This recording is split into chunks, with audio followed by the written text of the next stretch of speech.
le HTC One S avec un design vraiment affiné. En fait que c'est le produit le plus fin jamais sorti par HTC. Donc on est sous les 8 mm sur la partie la plus fine ici en dehors de la caméra.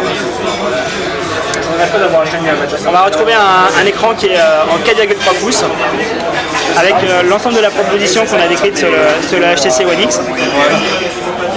À la fois l'Amazing Camera, l'Authentic Sound, avec toutes les améliorations logicielles et matérielles sur la caméra, la possibilité de bénéficier des profils bits pour l'ensemble des applications, y compris celles qu'on télécharge depuis Android Market. Au niveau du processeur, on est sur un dual-core Qualcomm S4 qui diffère un petit peu de celui qu'on trouve sur le One X qui était le Nvidia 3, le quad-core plus 1 pour vraiment gérer l'optimisation de la batterie quand on utilise assez peu le téléphone, soit juste soit en idle, soit juste en jouant de la musique. Donc voilà, on va retrouver la même interface avec la caméra, le mode rafale. D'accord. Ainsi que toutes les autres applications. Au passage, quelques sur donc la version Ice Cream Sandwich sur Sense avec l'accès aux applications récentes par le bouton, la touche dédiée. La possibilité sur Ice Cream Sandwich donc là on les ferme pas, on les retire juste de la liste, on fait le ménage dans la liste. Pour la notification, on va également avoir l'accès aux notifications de l'écran d'accueil.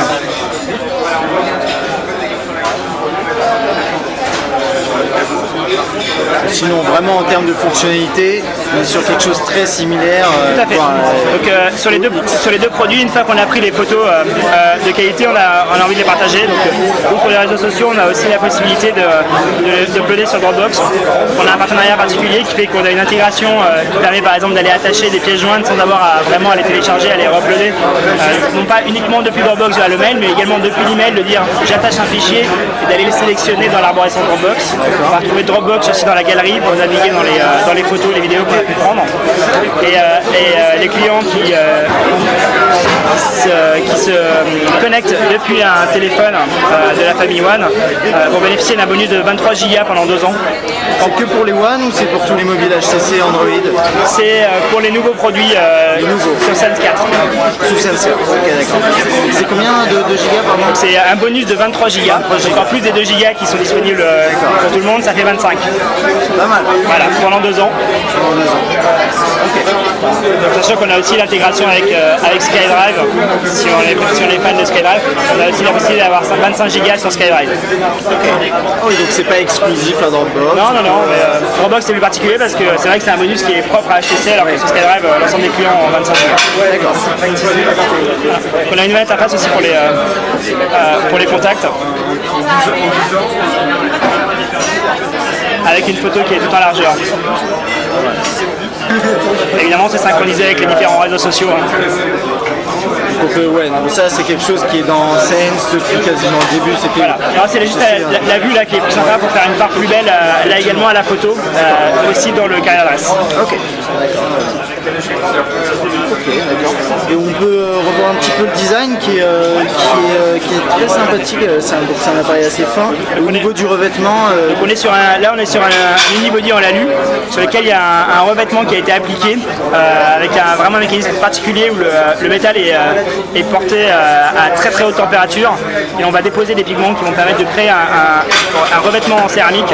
C'est un phénomène d'oxydation à micro-arc qui va permettre de solidifier la coque. Donc là, si je frotte mon ongle, je vais faire une trace. En fait, c'est mon ongle qui a laissé j'ai laissé un peu d'ongle sur le revêtement.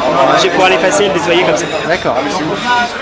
À quel point c'est solide. Donc, on va retrouver les mêmes types de touches. Sur le dessus, on a le bouton power et le jack.